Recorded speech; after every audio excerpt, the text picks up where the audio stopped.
Welcome to a brand new episode of L&D Superfood, where we bring you sharp, actionable insights in the learning and development sector at the intersection of people, performance, and transformation. As organizations evolve in a rapidly shifting talent landscape, the role of learning leaders is no longer limited to capability building. It now extends to driving business agility and cultural change. Joining us today is Naveen Goyal, Head of Business Transformation, Talent Management, and L&OD at Sun Pharma, to unpack how large-scale transformation can be powered by strategic learning. Welcome, Naveen. Welcome to the show. Thank you so much, Shirin. It's a pleasure. It's a pleasure to have you with us. So, Naveen, we are going to go right ahead with the questions. My first question to you is, everyone knows that Sun Pharma is India's top pharma player. How do you ensure that your talent stays ahead of the curve in such a high impact industry? So yes, you're right. Sun Pharma is the number one company in India in generics pharma. We are by far ahead from our nearest competitors. So that puts a pressure on our talent pipeline as well. Staying ahead in this competitive industry is really a challenge. And in industry like pharma, you have to stay ahead because it's a highly unorganized industry with more than 500 players and a lot of organized players as well. It's like preparing a world-class cricket team for a World Cup. You just can't rely on a few star batsmen or bowlers. You need an all-rounders to make sure we have depth and versatility in our talent pools. At Sun Pharma, we focus on building T-shaped leaders. I'll explain what is a T-shaped leaders, which means developing deep expertise in one or two domains, so that they are hugely successful in the roles that they're playing. Maybe like a specialist batsman or a bowler, while ensuring broad capabilities across other critical areas. For example, in cricket parlance, good fielders, ability to field well, or ability to put in, lower order, betting abilities. So we look at T-shaped leadership and expert in one or two domain, and then horizontal on the T, some of the leadership skills. And then, of course, we help them reach that level through continuous net practice, from a cricket parlance, where we have self-paced learning through our LinkedIn and earlier Skillsoft. We also have simulations for people to simulate their learning in real life world. So that's really helpful. Running a factory, running a plant for few quarters, help them to understand what it takes to be a successful plant head. And we also try to go beyond technical excellence and try to teach business acumen, growth mindset, and digital fluency, some of the key differentiating capabilities that we built. Yeah, thank you so much for sharing these insights. I think the cricket metaphors work really well when you're talking about such a distributed workforce as yours. So, quickly moving on to the next question, Naveen, what, according to you, are some of the most underrated capabilities in pharma that L&D must focus on building right now? I think it's not about just pharma. I would say most sectors, the underrated capabilities are digital and AI fluency, which is a hot topic right now. You know, last 2 years, the all the conferences that I get to attend, 80 to 90% people are talking about AI, digital application, and how these skills will ensure that in future companies who are not having these skills would be lagging.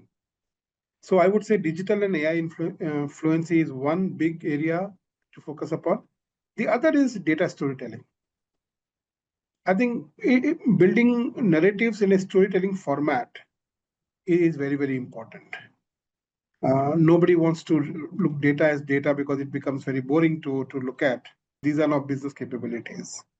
Right. From clinical researchers to commercial leaders, everyone must understand how AI can be applied to their workflows, whether it is predictive analytics in supply chain or intelligent automation in pharmacovigilance.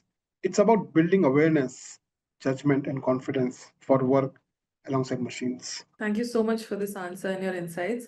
Next one, moving forward, like I said, pharma sector is one that has such a distributed workforce. So for you, what has been the most difficult part of scaling learning for that workforce, especially, in manufacturing plants or field operations? And how were you able to navigate those challenges to make sure that learning remained accessible and within reach of not one but all employees? Like you said, it's a team. So how do you ensure that it reaches every single player? That's a big challenge, Shireen. That's a very good question to ask, and it's a challenge that we have not been fully able to address, but you know, partly or maybe more than partly, we have been able to address. Sun is about 45,000 employees. Out of that, about 30,000 in India, 15 plus thousand, field force. Rest of them in global setup. Sun is present in more than 100 countries. So yes, those challenges are there definitely. One is time zone. The other is geographical reach. Third is the language issues. So we have built a very strong e-learning platform, which is available to everybody, so that people can do learning on a self-paced basis at their own convenience at their own time. And then these platforms also offer courses in different languages. So for us, that's a big plus in terms of offering. What is everybody getting as a part of their learning portfolio. For the leadership, we look at different geographies and what kind of universities we can tie up to provide those kind of learnings.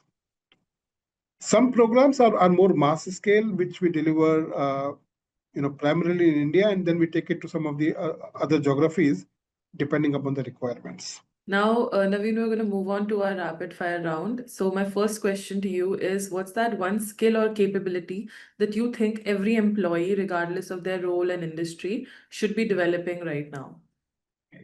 I think digital and data fluency, I already mentioned as a very critical skill, but to Right. add to that, I will also add, we are looking at growth mindset, irrespective of position, role that you play in the organization.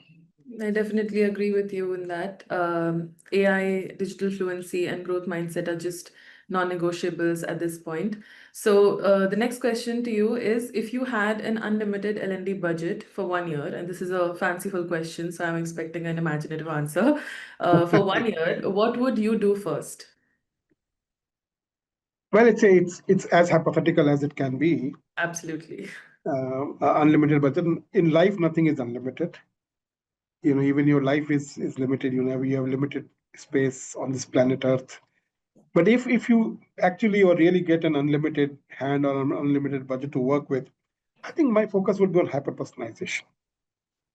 Hyper personalization, think in terms of infrastructure, in terms of AI knowledge, immersive simulations, and coaching at scale. I would give an analogy of a Michelin star restaurant that curates a meal one customer at a time, not a set menu, which a lot of fine dine offers.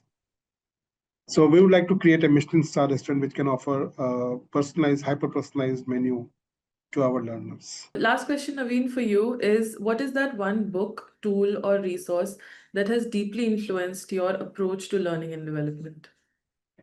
I think if I have to recommend a book, I would recommend Hidden Potential. Hidden Potential, talks about how organizations can identify and can provide resources for people to identify their hidden potential. Mm. The other book, I think I haven't read fully. I'm currently reading it, but I have heard great reviews about it, is Atomic Habits. Mm. I think Atomic Habits is a book that everybody should read, including the Gen Z particularly. These are some of the life-changing things that the book talks about. And in Gen Z, the book is also very, very, very popular, because it is helping them also to alter some of their behaviors. Thank you so much, Naveen, for that answer. And I'm sure our audience is going to be really excited about your recommendations. That brings us to the end of this episode. A big thank you to you, Naveen, for sharing such thoughtful insights with us that are also actionable. So, now to our viewers, please stay tuned to ETHRWorld's L&D Superfood for more exciting episodes as we dive deeper into the world of L&D and bring you more insights from the top professionals in the industry. Catch our other episodes from the series on our YouTube channel and in our L&D Superfood playlist. Until next time, keep learning and keep growing. Thank you so much.